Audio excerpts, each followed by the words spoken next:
First ever factory outlet మన Mukunda jewellery వారి block buster అధిక మాసం Mela flat 6.99% VA plus 0 making charges అని 22 క్యారెట్ ఆర్నమెంట్స్ పైన త్వరపడండి. ఈ ఆఫర్ అన్ని బ్రాంచెస్ లో వర్తిస్తుంది. మావోయిస్టుల నియంత్రణ కోసం పనిచేసిన సిబ్బందిని ఇకపై ఇతర అవసరాల కోసం వినియోగించుకోనున్నామని రాష్ట్ర డీజీపీ సివి ఆనంద్ తెలిపారు.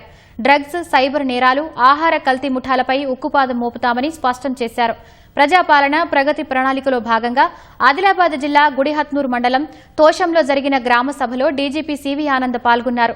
వృద్ధులకు కళ్లద్దాలు, వాహనదారులకు హెల్మెట్స్ అందించారు.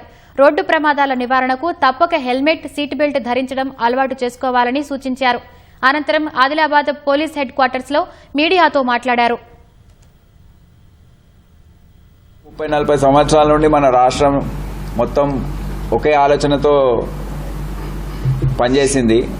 అంటే నక్సలైట్లు, మావోయిజం, దాన్ని ఎదుర్కోవడానికి సంస్థల్ని ఏర్పాటు చేశాం. గ్రే హౌండ్స్, ఎస్ఐబి ఇటువంటివి. కానీ ఈ పోరాటం వల్ల కేంద్ర ప్రభుత్వం కఠినమైన చర్యలు తీసుకోవడం వల్ల అది ఇప్పుడు పూర్తిగా పోయిందని మనం భావించవచ్చు. టాప్ కాడర్ ఎవరైతే ఉన్నారో సెంట్రల్ కమిటీ మెంబర్స్ అందరు కూడా ఒకరిద్దరు తప్ప అందరు సరెండర్ అయిపోయారు, లేకపోతే ఎన్కౌంటర్స్లో చనిపోయారు. ఆ సమస్య మనకు ఇప్పుడు పోయింది కనుక ఆ సంస్థల్ని కూడా మేము